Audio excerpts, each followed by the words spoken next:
वाहिगुरू जी का खालसा वाहिगुरू जी की फतेह। गुरु रूप साध संगत जीओ, सारी कायनात लई शायद ये एक नवा दिन है, एक नवा साल दा पहला दिवस है। पर साडी कौम दे विच दो तरह दे ख्यालात जिहड़े ने ਉਹ पाए जाते ने। कोशिश यही रहूगी कि छेती तो छेती गल नूं तत्त दे उपर टिका दईए। समा भी घट आ ते गल इदां है कि पहली मत जिहड़ी आ वो ये कहंदी है कि नवा कुछ है ही नहीं, ते इन्हां ये फालतू दे झमेलियां दे विच खुशी मनाउण दा कोई फायदा नहीं। ये भरम आ। गुरसिख लई तां हर दिन ही नवा आ, हर दिन ही चाहो चा गुरसिख। दूसरी मत ये कहंदी है कि फिर की हो गया, मना लिया तो की हो गया, कोई गुनाह हो गया, फिर की हो गया।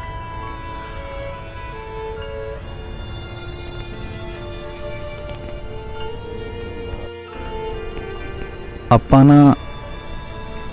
ना उधर होना है ना इधर होना है। आपां उस गल नूं पल्ले बनना कि सानू फायदा कित्थों होगा।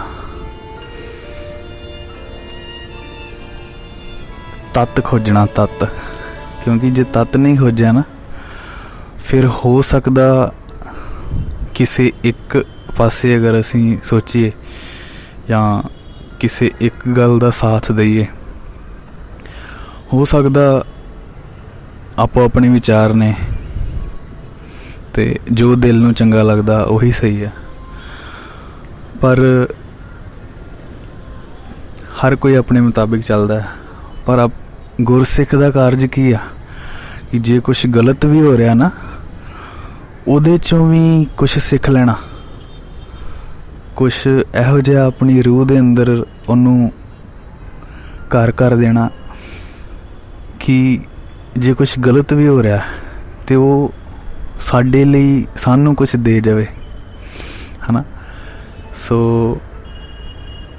गुरसिख अपना ये दुनियावी नवा साल किवें मनाए, वो गल ठीक आ। गुरसिख लई हर घड़ी नवी आ। साहिब मेरा नीत नवा, इस तुक दे विच बहुत सारे राज छुपे आ।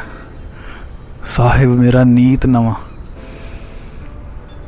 एक पासे असी कहने आ ना इस कायनात दे बनन तो पहला ही वाहिगुरू तां सदीवी आ। पर नवा किदां? साहिब मेरा नीत नवा, ये किदां भी रोज़ ही नवा। साहिब मेरा नीत नवा भाव ये कि गुरसिख जिहड़ा है ना, गुरसिख नूं गुरु दी गल कदे भी इदां नहीं लगदी कि हाँ ये तो मैं सुनी आ, ये तो मैं ऑलरेडी कर ही रहा। इदां दा कुछ नहीं। जिवें एक छोटी जी बेड़ी दे विच कोई बैठा होवे,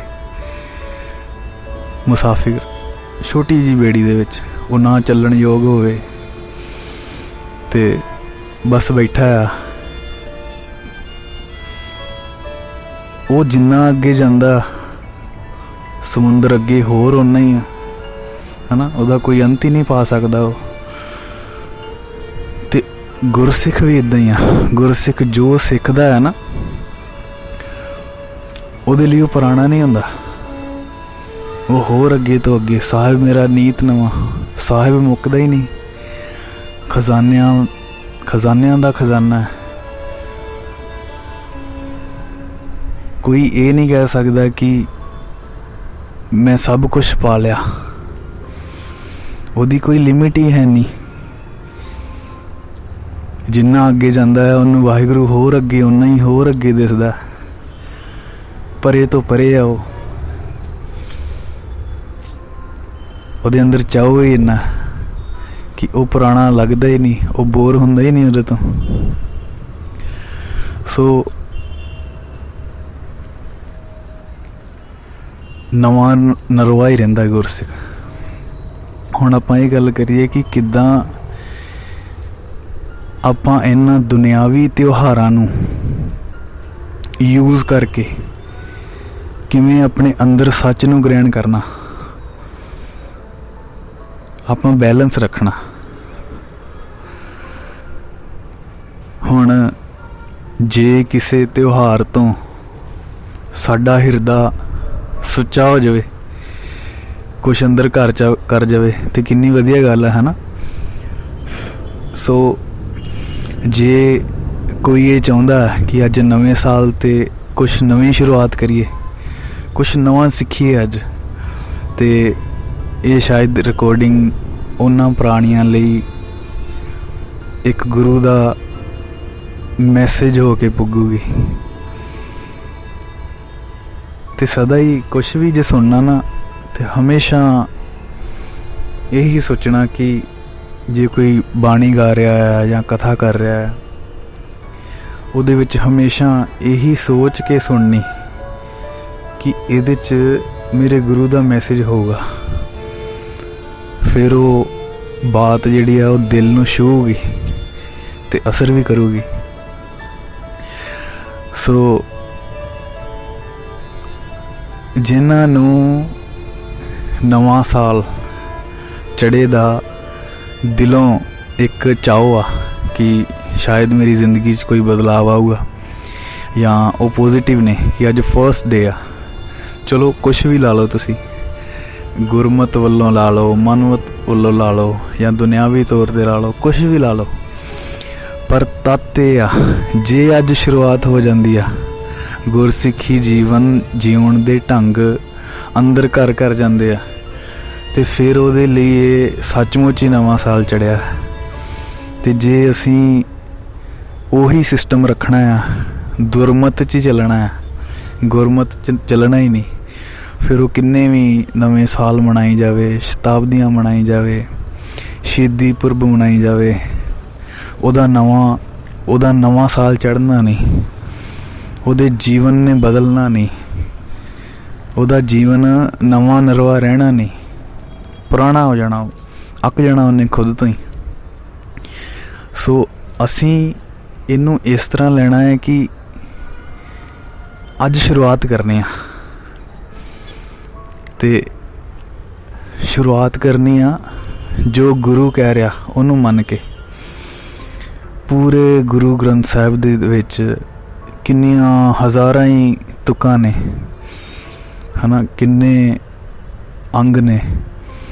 ਆਪਾਂ ਪੂਰਾ ਅੰਗ ਵੀ ਨਹੀਂ, ਅੱਜ ਕੁਛ ਚੰਦ ਲਾਈਨਾਂ ਹੀ ਜਿਹੜੀਆਂ ਨਾ, ਚੰਦ ਤੁਕਾਂ ਹੀ ਜਿਹੜੀਆਂ, ਉਹ ਗੁਰੂ ਸਾਹਿਬ ਦੀਆਂ ਅੰਦਰ ਵਸਾਉਣੀਆਂ। ਤੇ ਆਪਣੀ ਇੱਕ ਹੁੰਦਾ ਨਾ ਕਿ ਬਸ ਕਰ ਲੈਣਾ, ਅੱਜ ਇਹ ਪ੍ਰਣ ਕਰਨਾ ਹੈ ਕਿ ਅਸੀਂ ਉਦਮ ਕਰਨਾ। ਉਦਮ ਸਾਡੇ ਵਾਸਤੇ ਆ, ਕਿਰਪਾ ਵਾਹਿਗੁਰੂ ਦੇ ਵਾਸਤੇ। ਇਹ ਸਰੀਰ ਮਿਲਿਆ ਹੈ ਨਾ, ਇਹਦਾ ਮਤਲਬ ਕੀ ਆ ਕਿ ਉਦਮ ਕਰਨਾ ਹੈ।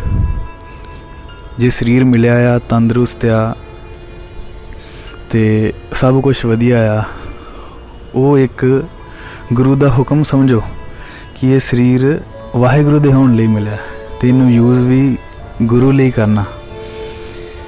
ਤੇ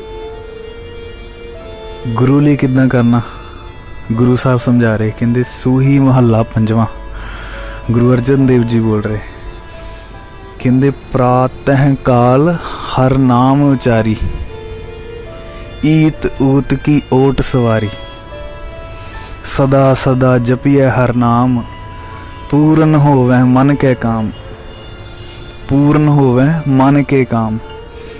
ਹੁਣ 4 ਤੁਕਾਂ ਆ,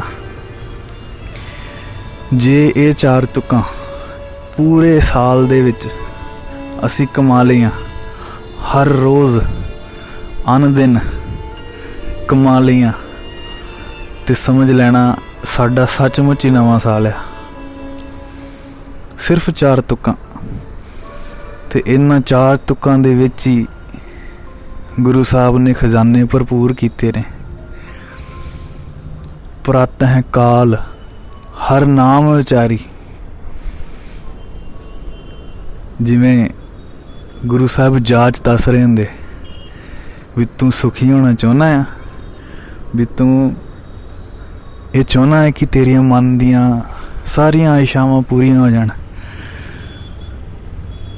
ਤੇ ਫਿਰ ਇੱਕ ਹੀ ਇੱਛਾ ਰੱਖ ਕਿ ਮੈਂ ਖੁਦ ਨੂੰ ਸੋਹਣਾ ਬਣਾਉਣਾ ਹੈ ਅੰਦਰੋਂ। ਜੇ ਤੂੰ ਖੁਦ ਨੂੰ ਸੋਹਣਾ ਬਣਾ ਲਿਆ ਨਾ, ਤੇ ਉਹ ਜਿਹੜੀ ਖੁਆਇਸ਼ ਆ ਉਹ ਇਹੀ ਰੱਖ ਕਿ ਮੈਂ ਖੁਦ ਨੂੰ ਸੋਹਣਾ ਬਣਾਉਣਾ ਬਸ।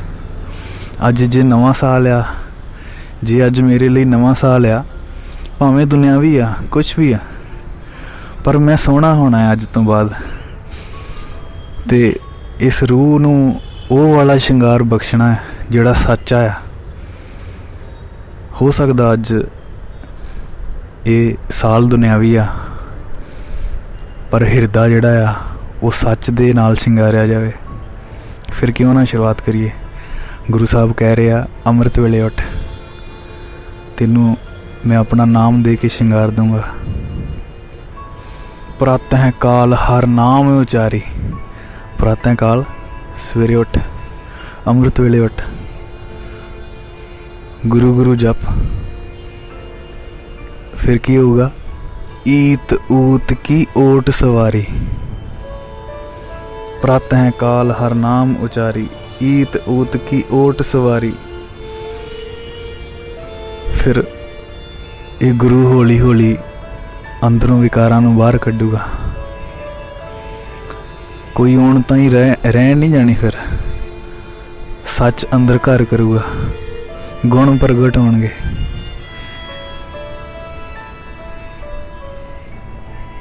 ਇੱਕ ਸਾਨੂੰ ਲੱਗਦਾ ਹੋਊਗਾ ਨਾ ਹੁਣ ਕਿ ਸਭ ਕੁਛ ਹੈਗਾ ਵੀ ਆ ਤਾਂ ਵੀ ਅਧੂਰਾਪਨ ਆ, ਜਾਂ ਜੇ ਸਭ ਕੁਛ ਨਹੀਂ ਹੈਗਾ ਤੇ ਧਿਆਨ ਉੱਧਰ ਆ, ਸੈਟਿਸਫੈਕਸ਼ਨ ਨਹੀਂ ਆ। ਪਰ ਗੁਰੂ ਸਾਹਿਬ ਕਹਿ ਰਹੇ ਜੇ ਤੂੰ ਪ੍ਰਤ ਹੈ ਕਾਲ ਹਰ ਨਾਮ ਉਚਾਰੀ, ਫਿਰ ਕੀ ਹੋਊਗਾ? ਈਤ ਊਤ ਕੀ ਓਟ ਸਵਾਰੀ। ਫਿਰ ਅੱਗੇ ਗੁਰੂ ਜਾਣੇ, ਗੁਰੂ ਦਾ ਕੰਮ ਜਾਣੇ। ਸਾਡਾ ਉਦਮ ਕੀ ਆ? ਸਾਡਾ ਉਦਮ ਹੈ ਪ੍ਰਤ ਹੈ ਕਾਲ ਹਰ ਨਾਮ ਉਚਾਰੀ। ਉੱਠਣਾ ਆ ਅੱਜ ਤੋਂ, ਇਹ ਪ੍ਰਣ ਕਰ ਲੈਣਾ, ਅਰਦਾਸ ਕਰ ਦੇਣੀ ਕਿ ਹੇ ਵਾਹਿਗੁਰੂ, ਆਹ ਜਿਹੜਾ ਦੁਨਿਆਵੀ ਨਵਾਂ ਸਾਲ ਚੜਿਆ, ਮੇਰੇ ਵੱਲੋਂ ਉਦਮ ਨਹੀਂ ਘਟੂਗਾ ਤੇ ਤੁਸੀਂ ਮੇਰੀ ਬੇਨਤੀ ਸਵੀਕਾਰ ਕਰ ਲਿਓ। ਫਿਰ ਕਹਿੰਦੇ ਸਦਾ ਸਦਾ ਜਪੀਐ ਹਰ ਨਾਮ, ਪੂਰਨ ਹੋਵੇ ਮਨ ਕੇ ਕਾਮ। ਹੁਣ ਇਹਦੇ 'ਚ ਇੱਕ ਹੋਰ ਗੱਲ ਸਮਝਾ ਰਹੇ। ਇੱਕ ਕੀ ਕਿਹਾ? ਸਵੇਰੇ ਉੱਠ ਨਾਮ ਜਪ। ਫਿਰ ਥੱਲੇ ਕਹਿ ਦਿੱਤਾ ਸਦਾ ਸਦਾ ਜਪੀਐ ਹਰ ਨਾਮ। ਅੰਮ੍ਰਿਤ ਵੇਲੇ ਤੋਂ ਬਾਅਦ ਵੀ ਢਿੱਲੇ ਨਹੀਂ ਪੈਣਾ ਤੂੰ। ਜੇ ਇਸ ਰਸਤੇ ਤੇ ਆਉਣਾ ਹੈ ਨਾ, ਫਿਰ ਢਿੱਲੇ ਨਹੀਂ ਪੈਣਾ। ਫਿਰ ਸ਼ੁਰੂਆਤ ਤੇਰੀ ਅੰਮ੍ਰਿਤ ਵੇਲੇ ਤੋਂ ਹੋ ਜਾਣੀ ਆ, ਪਰ ਸਮਾਪਤੀ ਕਦੇ ਹੈ ਹੀ ਨਹੀਂ। ਉੱਠਦੇ ਬੈਠਦੇ ਸੌਂਦੇ ਜਾਗਦੇ ਬਸ ਗੁਰੂ ਗੁਰੂ ਤੇ ਆਉਣਾ। ਤੁਸੀਂ ਬਾਣੀ ਵੀ ਪੜ੍ਹ ਲਓ, ਬਾਣੀ ਵੀ ਇਹੀ ਕਹੂਗੀ ਵੀ ਨਾਮ ਜਪ।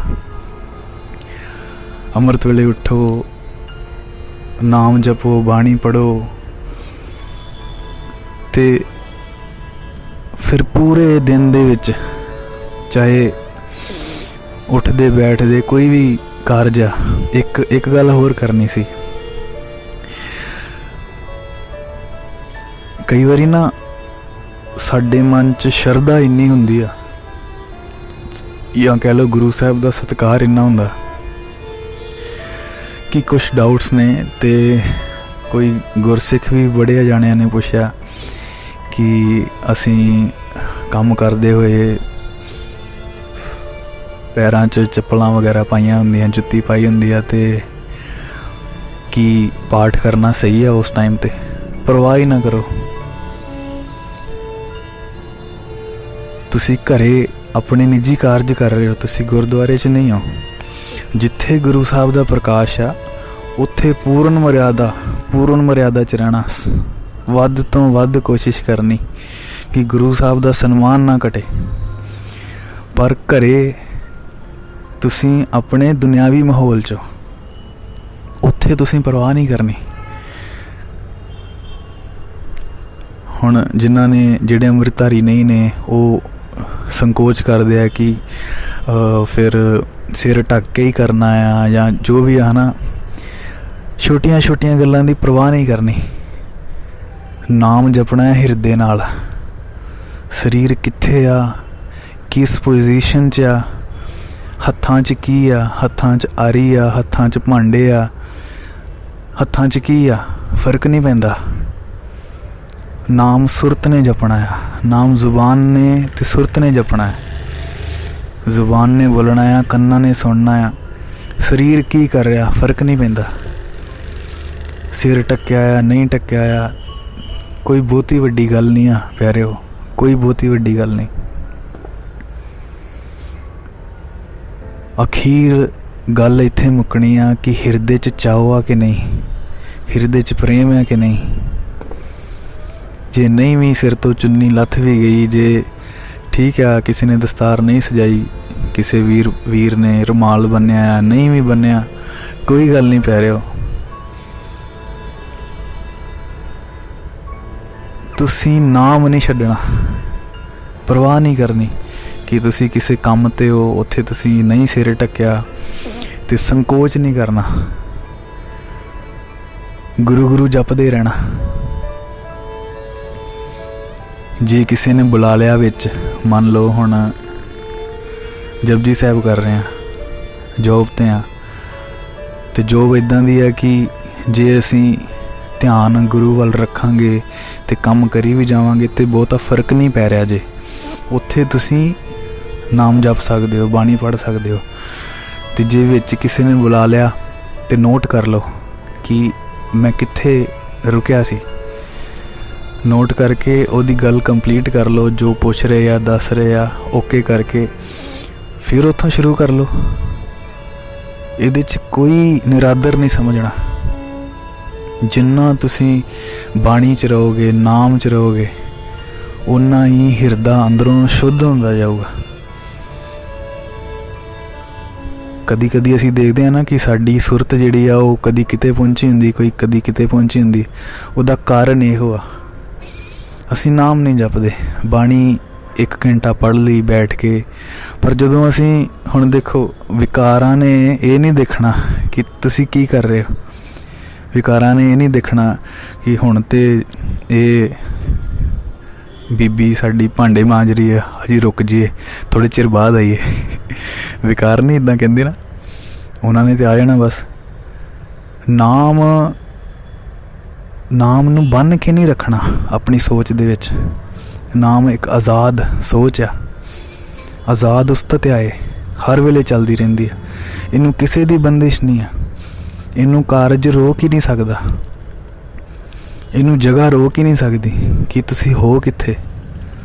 जे सिर्फ तुसी ये सोचोगे कि मैं फलानी जगह ते बैठ के ही करना है, फिर किन्ना कुछ चिर तुसी उत्थे बैठ सकोगे, दिन दे विच किन्नी वारी बैठ सकोगे। संसारी हाँ असी, हर वेले जपना है। कोई भी काम कर रहे हो जप सकते हो, परवाह नहीं करनी फिर कि मैं कित्थे हाँ, मेरा सिर ढक्या आ नहीं ढक्या आ। जे तो बख्शिश है, अमृत छक्या आ, दस्तार सजाई हुई आ, फिर तो कोई परवाह ही नहीं। फिर तो गुरसिख इसे लिए कहते खालसा तैयार बर तैयार, हर वेले नाम ਲਈ तैयार, हर वेले जुल्म दे नाल लड़न ਲਈ तैयार, बाहरों भी अंदरों भी। जे किसी ने नहीं छकिया फिर संकोच नहीं करना कि मैं स्पैशली टाइम कढ़ के ही जपना है। इदां कुछ नहीं है। जिमें विकार हर वेले हमला कर सकते आ, सुत्तियां भी कर सकते आ, सुपने च भी कर सकते आ, ਤੁਸੀਂ ਆਪਣਾ ਕਾਰਜ ਨਹੀਂ ਛੱਡਣਾ। ਕੁਛ ਵੀ ਕਰ ਰਹੇ ਹੋ, ਗੁਰੂ ਗੁਰੂ ਜਪਦੇ ਹੀ ਰਹਿਣਾ। ਫਿਰ ਇੱਕ ਹੋਰ ਭੈਣ ਜੀ ਦਾ ਸਵਾਲ ਸੀਗਾ, ਚਲੋ ਉਹਨਾਂ ਨੂੰ ਆਨਸਰ ਦਿੱਤਾ ਸੀਗਾ ਉਦੋਂ, ਅਤੇ ਸੋਚਿਆ ਉਹਨਾਂ ਨੂੰ ਜੇ ਇਹ ਮਹਿਸੂਸ ਹੋਇਆ ਤਾਂ ਹੋ ਸਕਦਾ ਹੋਰਾਂ ਨੂੰ ਵੀ ਸ਼ਾਇਦ ਇਹ ਦਿੱਕਤ ਆ ਰਹੀ ਹੋਵੇ, ਅਤੇ ਸੋਚਿਆ ਚਲੋ ਇਹਦੇ 'ਚ ਥੋੜ੍ਹਾ ਜਿਹਾ ਜ਼ਿਕਰ ਕਰ ਲਈਏ। ਕਈ ਪਿਆਰਿਆਂ ਨੂੰ ਸਿਰਫ ਇਹਨਾਂ ਨੇ ਨਹੀਂ, ਹੋਰ ਵੀ ਬਹੁਤ ਵਾਰੀ ਕਈਆਂ ਨੂੰ ਇਹ ਹੋਇਆ, ਅਤੇ ਉਹ ਕਹਿ ਰਹੇ ਸੀਗੇ ਕਿ ਅਸੀਂ ਇੱਕ ਬਾਣੀ ਪੜ੍ਹ ਰਹੇ ਸੀਗੇ 40 ਦਿਨ ਜਾਂ 41 ਡੇਜ਼ ਲਈ, ਅਤੇ ਹਾਲਾਂਕਿ ਪਰਸਨਲੀ ਮੈਂ ਇਸ ਸਭ ਦੇ ਹੱਕ 'ਚ ਨਹੀਂ ਕਿ ਹਾਂ ਆਪਾਂ ਇੰਨੇ ਡੇਜ਼ ਪੜ੍ਹ ਕੇ ਫਿਰ ਕੋਈ ਸੁਖਣਾ ਸੁੱਖ ਕੇ, ਉਹ ਸਭ ਤੁਹਾਨੂੰ ਪਤਾ ਹੀ ਆ। ਇਹ ਗੁਰਬਾਣੀ ਜਿਹੜੀ ਹੈ ਨਾ, ਇਹਦਾ ਯੂਜ਼ ਗੁਰੂ ਨੂੰ ਪਾਉਣ ਲਈ ਕਰਨਾ, ਵਾਹਿਗੁਰੂ ਦੇ ਪ੍ਰੇਮ 'ਚ ਰਹਿਣ ਲਈ ਕਰਨਾ, ਚਲੋ ਉਹ ਵੱਖਰਾ ਵਿਸ਼ਾ ਆ, ਫਿਰ ਕਦੇ ਵਿਚਾਰਾਂਗੇ। ਪਰ ਉਹ ਕਹਿ ਰਹੇ ਸੀਗੇ ਕਿ ਸ਼ਾਇਦ ਮੇਰੇ ਤੋਂ ਕੋਈ ਗਲਤੀ ਹੋ ਗਈ ਜਾਪ ਦੇ ਦੌਰਾਨ। ਹਾਲਾਂਕਿ ਵਧੀਆ ਗੱਲ ਹੈ, ਹੁਣ ਜਿਹਨੇ ਕਦੇ ਕੀਤਾ ਹੀ ਨਹੀਂ, ਜੇ ਉਹ 40 ਦਿਨ ਸੋਚ ਕੇ ਜਾਂ ਕਿਸੇ ਤੋਂ ਵੀ ਸੁਣ ਕੇ ਜੇ ਕਰ ਰਿਹਾ ਨਾ, ਕਰ ਰਿਹਾ ਤਾਂ ਬਸ ਠੀਕ ਹੈ, ਫਿਰ ਕੋਈ ਗੱਲ ਨਹੀਂ। ਅਤੇ ਸ਼ਾਇਦ ਉਹ ਕਹਿ ਰਹੇ ਸੀਗੇ ਕਿ ਮੇਰੇ ਕੋਲ ਕੋਈ ਗਲਤੀ ਹੋ ਗਈ, ਇੱਕ ਤਾਂ ਮੈਂ ਅੰਮ੍ਰਿਤਧਾਰੀ ਨਹੀਂ ਹਾਂ, ਅਤੇ ਮੈਨੂੰ ਲੱਗਦਾ ਕਿ ਮੇਰੇ ਤੋਂ ਕੋਈ ਗਲਤੀ ਹੋ ਗਈ, ਅਤੇ ਜਿਸ ਕਰਕੇ ਉਹਨਾਂ ਦਾ ਕੋਈ ਦੁਨਿਆਵੀ ਕੰਮ ਵਿਗੜ ਗਿਆ ਸੀਗਾ ਜਾਂ ਹੋਰ ਪ੍ਰੋਬਲਮਸ ਆ ਗਈਆਂ ਸੀ। ਅਤੇ ਫਿਰ ਗੁਰੂ ਸਾਹਿਬ ਨੇ ਸੇਵਾ ਲਈ ਅਤੇ ਇਹ ਸਮਝਾਇਆ ਕਿ ਸਭ ਤੋਂ ਪਹਿਲੀ ਗੱਲ ਆਪਾਂ ਇਹ ਦੇਖਣਾ ਹੈ ਕਿ ਅਸੀਂ ਗਾ ਕੀ ਰਹੇ ਹਾਂ। ਜੋ ਅਸੀਂ ਗਾ ਰਹੇ ਹਾਂ ਉਹ ਧੁਰ ਕੀ ਬਾਣੀ ਆਈ, ਤਿੰਨ ਸਗਲੀ ਚਿੰਤ ਮਿਟਾਈ। ਧੁਰ ਕੀ ਬਾਣੀ, ਧੁਰ ਕਿੱਥੇ ਆ? ਉਹ ਵਾਹਿਗੁਰੂ ਆਪ ਹੀ ਧੁਰ ਆ, ਉਹ ਧੁਰਾ ਆ ਸਾਰੇ ਸੰਸਾਰ ਦਾ। ਇਹ ਬਾਣੀ ਅਕਾਲ 'ਚੋਂ ਪੈਦਾ ਹੋਈ, ਧੁਰੇ 'ਚੋਂ ਪ੍ਰਗਟ ਹੋਈ, ਧੁਰ ਤੋਂ ਆਈ। ਸਾਡਾ ਜਨਮ ਵੀ ਧੁਰ ਤੋਂ ਹੀ ਹੋਇਆ। ਇਹ ਬਾਣੀ ਧੁਰ ਤੋਂ ਆਈ ਆ। ਫਿਰ ਜਿਹੜੀ ਧੁਰ ਤੋਂ ਆਈ ਆ, ਕੀ ਉਹ ਕਦੀ ਕਿਸੇ ਦਾ ਨੁਕਸਾਨ ਕਰ ਸਕਦੀ? ਕਦੇ ਵੀ ਨਹੀਂ ਕਰ ਸਕਦੀ। ਇਹ ਗੱਲ ਤਾਂ ਦਿਮਾਗ 'ਚੋਂ ਹੀ ਕੱਢ ਦਿਓ। ਜਿਹਦਾ ਨਾਮ ਹੀ ਬਾਣੀ ਆ ਨਾ, ਬਾਣੀ ਗੁਰੂ, ਗੁਰੂ ਹੈ ਬਾਣੀ। ਗੁਰੂ ਤਾਂ ਪਾਪੀਆਂ ਨੂੰ ਵੀ ਤਾਰਦਾ ਆ, ਉਹ ਨੁਕਸਾਨ ਨਹੀਂ ਕਰ ਸਕਦਾ। ਉਹ ਤੱਤੀ ਤਵੀ 'ਤੇ ਬਹਿ ਕੇ ਵੀ ਵੱਧ ਅਸੀਸ ਨਹੀਂ ਦਿੰਦਾ। ਸੋ ਇਹ ਗੱਲ ਦਿਮਾਗ 'ਚੋਂ ਹੀ ਕੱਢ ਦਿਓ ਕਿ ਗੁਰਬਾਣੀ ਗਲਤ ਪੜ੍ਹੀ ਗਈ ਜਾਂ ਮਿਸਟੇਕਸ ਹੋਈਆਂ ਜਾਂ ਕੁਛ ਵੀ ਆ, ਉਹਦੇ ਕਰਕੇ ਤੁਹਾਡਾ ਕੋਈ ਨੁਕਸਾਨ ਹੋਊਗਾ, ਕਦੇ ਵੀ ਨਹੀਂ ਹੁੰਦਾ। ਅਤੇ ਦੂਜੀ ਗੱਲ, ਪਹਿਲੀ ਗੱਲ, ਬਾਣੀ ਕਦੇ ਕੋਈ ਨੁਕਸਾਨ ਨਹੀਂ ਕਰਦੀ, ਉਹਨੇ ਫਾਇਦਾ ਹੀ ਕਰਨਾ ਹੈ, ਭਲਾ ਹੀ ਕਰਨਾ ਹੀ ਆ। ਫਿਰ ਇੱਕ ਬੜੀ ਸੋਹਣੀ ਐਗਜ਼ਾਮਪਲ ਗੁਰੂ ਸਾਹਿਬ ਨੇ ਕਰਵਾਈ ਕਿ ਕੋਈ ਵੀ ਪੂਰਨ ਨਹੀਂ ਹੁੰਦਾ। ਗਲਤੀਆਂ ਵੱਡੀਆਂ ਵੱਡੀਆਂ ਗ੍ਰੰਥੀ ਸਿੰਘਾਂ ਤੋਂ ਹੋ ਜਾਂਦੀਆਂ, ਬਹੁਤ ਵੱਡੀਆਂ ਗਲਤੀਆਂ ਹੋ ਜਾਂਦੀਆਂ ਕਈ ਵਾਰ। ਪਰ ਇਹ ਦੇਖੀਏ ਕਿ ਸਾਡਾ ਗੁਰੂ ਕੌਣ ਆ? ਗੁਰੂ ਤਾਂ ਤਾਰਨ ਵਾਲਾ ਆ। ਜੇ ਛੋਟਾ ਜਿਹਾ ਬੱਚਾ, ਧੀ ਜਾਂ ਪੁੱਤਰ ਆਪਣੇ ਪਿਓ ਦੀ ਕੁਛੜ 'ਚ ਖੇਡ ਰਿਹਾ, ਲਾਡ ਲਡਾ ਰਿਹਾ ਆ, ਸੋਚਿਓ ਜਿੱਦਾਂ ਇੱਕ ਗੁਰਸਿੱਖ ਬਾਣੀ ਪੜ੍ਹ ਰਿਹਾ ਆ, ਉਹ ਵੀ ਲਾਡ ਹੀ ਲਡਾ ਰਿਹਾ, ਉਹ ਵੀ ਪ੍ਰੇਮ 'ਚ ਹੀ ਖੇਡ ਰਿਹਾ, ਉਸ ਗੁਰੂ ਦੀ ਗੋਦ 'ਚ ਹੀ ਖੇਡ ਰਿਹਾ। ਹੁਣ ਖੇਡਦੇ ਖੇਡਦੇ ਜੇ ਉਹ ਪੁੱਤਰ ਜਾਂ ਉਹ ਧੀ ਛੋਟੀ ਆ, ਨਹੀਂ ਸਮਝ, ਪਿਓ ਦੀ ਦਾੜੀ ਨੂੰ ਹੱਥ ਪਾ ਲਿਆ, ਅਤੇ ਫਿਰ ਕੀ ਉਹਨੂੰ ਸੁੱਟ ਦਿੰਦਾ? ਨਹੀਂ ਸੁੱਟਦਾ ਨਾ। ਉਹਦਾ ਪਿਆਰ ਘੱਟ ਨਹੀਂ ਹੁੰਦਾ ਪਿਓ ਦਾ। ਅਤੇ ਜੇ ਸਾਡੇ ਕੋਲ ਕੋਈ ਗਲਤੀ ਹੋ ਵੀ ਜਾਂਦੀ ਹੈ ਨਾ, ਅਤੇ ਗੁਰੂ ਕਦੇ ਵੀ ਕਿਸੇ ਨੂੰ ਵੱਧ ਅਸੀਸ ਨਹੀਂ ਦਿੰਦਾ, ਕਦੀ ਕਿਸੇ ਦਾ ਨੁਕਸਾਨ ਨਹੀਂ ਕਰਦਾ। ਜੇ ਕੋਈ ਕਰਮ ਸਾਡੇ ਤੋਂ, ਜਾਂ ਕਹਿ ਲਓ ਕੋਈ ਦੁੱਖ ਆਇਆ ਨਾ, ਉਹ ਸਾਡੇ ਹੀ ਕਰਮ ਨੇ। ਕੋਈ ਪਿਛਲੇ ਜਨਮਾਂ ਦੇ ਹੋਣਗੇ ਜਿਹੜੇ ਅੱਗੇ ਆ ਗਏ। ਦੱਦਾ ਦੋਸ਼ ਨਾ ਦੇਵੋ ਕਿਸੈ, ਦੋਸ਼ ਕਰਮਾਂ ਆਪਣਿਆਂ, ਜੋ ਮੈਂ ਕੀਆ ਸੋ ਮੈਂ ਪਾਇਆ, ਦੋਸ਼ ਨਾ ਦੀਜੈ ਵਰਜਨਾ। ਸੋ ਜੇ ਦੁੱਖ ਆ ਵੀ ਗਿਆ ਤੇ ਨੈਗੇਟਿਵ ਨਹੀਂ ਹੋਣਾ ਕਿ ਪਤਾ ਨਹੀਂ ਮੈਂ ਕਿੰਨੇ ਕੁ ਪਾਪ ਕੀਤੇ ਆ। ਇਦਾਂ ਵੀ ਨਹੀਂ ਸੋਚਣਾ, ਕੀਤੇ ਹੋਣਗੇ ਕੋਈ ਗੱਲ ਨਹੀਂ। ਅੱਜ ਗੁਰੂ ਤੇ ਟੇਕ ਹੈ ਨਾ, ਫਿਰ ਗੁਰੂ ਨੇ ਤੈਨੂੰ ਇਹ ਸਮਝਾਉਣਾ ਹੈ ਕਿ ਕਿੱਦਾਂ ਤੂੰ ਲੜਨਾ ਆ। ਭਾਵੇਂ ਤੇਰੀ ਰਾਸ ਦੇ ਵਿੱਚ ਨਾਮ ਸੀ, ਭਾਵੇਂ ਤੇਰੀ ਰਾਸ ਦੇ ਵਿੱਚ ਦੁੱਖ ਸੀ, ਕੁਝ ਵੀ ਸੀ, ਜੇ ਉਹ ਤੇਰੇ ਅੱਗੇ ਆ ਰਹੇ ਆ ਨਾ, ਤੇ ਗੁਰੂ ਨੇ ਤੈਨੂੰ ਸਮਝਾ ਦੇਣਾ ਹੈ ਕਿ ਤੂੰ ਕਿਵੇਂ ਇਸ ਸਭ ਤੋਂ ਉੱਪਰ ਉੱਠਣਾ ਹੈ। ਸੋ ਗੁਰਬਾਣੀ ਕਦੇ ਵੀ ਨੁਕਸਾਨ ਨਹੀਂ ਕਰਦੀ, ਗੁਰੂ ਹਮੇਸ਼ਾ ਭਲਾ ਹੀ ਕਰਦਾ। ਤੇ ਥੋੜਾ ਵਾਪਸ ਆਏ ਟੌਪਿਕ ਤੇ ਵਾਪਸ ਆਈਏ, ਤੇ ਸਦਾ ਹੀ ਜਪਣਾ ਹੈ। ਇਹ ਨਹੀਂ ਦੇਖਣਾ ਕਿ ਹੁਣ ਮੈਂ ਫਲਾਣੀ ਜਗ੍ਹਾ ਤੇ ਨਹੀਂ ਆ ਤੇ ਨਹੀਂ ਜਪ ਸਕਦਾ, ਹੁਣ ਮੈਂ ਆਪਣੀ ਉਸ ਜਗ੍ਹਾ ਤੇ ਨਹੀਂ ਆ ਜਿੱਥੇ ਮੈਂ ਬੈਠ ਕੇ ਰੋਜ਼ ਜਪਦਾ ਆ ਤਾਂ ਮੈਂ ਨਹੀਂ ਜਪਣਾ। ਇੱਦਾਂ ਵੀ ਨਹੀਂ ਸੋਚਣਾ। ਗੁਰੂ ਸਾਹਿਬ ਕਹਿ ਰਹੇ ਸਦਾ ਸਦਾ ਜਪੀਏ ਹਰ ਨਾਮ, ਪੂਰਨ ਹੋਵੇ ਮਨ ਕੇ ਕਾਮ। ਫਿਰ ਹੋਰ ਸਾਨੂੰ ਚਾਹੀਦਾ ਕੀ ਆ? ਸੋ ਪ੍ਰਾਤः ਕਾਲ ਹਰ ਨਾਮ ਉਚਾਰੀ, ਗੁਰੂ ਸਾਹਿਬ ਦੀ ਪਹਿਲੀ ਸਿੱਖਿਆ। ਇਹਨਾਂ ਚਾਰਾਂ ਤੁਕਾਂ ਨੂੰ ਨਾ ਆਪਣੇ ਹਿਰਦੇ ਦਾ ਸ਼ਿੰਗਾਰ ਬਣਾ ਲਓ, ਆਪਣੇ ਹਿਰਦੇ ਦੇ ਮੱਥੇ ਤੇ ਇਹਨਾਂ ਨੂੰ ਸਜਾ ਲਓ ਕਿ ਇੱਕ ਤਾਂ ਸਵੇਰੇ ਉੱਠ ਕੇ ਨਾਮ ਜਪਣਾ ਹੈ, ਅੰਮ੍ਰਿਤ ਵੇਲੇ ਗੁਰੂ ਗੁਰੂ ਕਰਨਾ ਹੈ, ਤੇ ਦੂਜੀ ਗੱਲ ਉਸ ਤੋਂ ਬਾਅਦ ਅਵੇਸਲੇ ਨਹੀਂ ਹੋਣਾ। ਜਦੋਂ ਮੌਕਾ ਮਿਲਿਆ ਇਸ ਰੂਹ ਨੂੰ ਜਪਣ ਦਾ, ਜਪਣਾ ਆ, ਅਵੇਸਲੇ ਨਹੀਂ ਹੋਣਾ।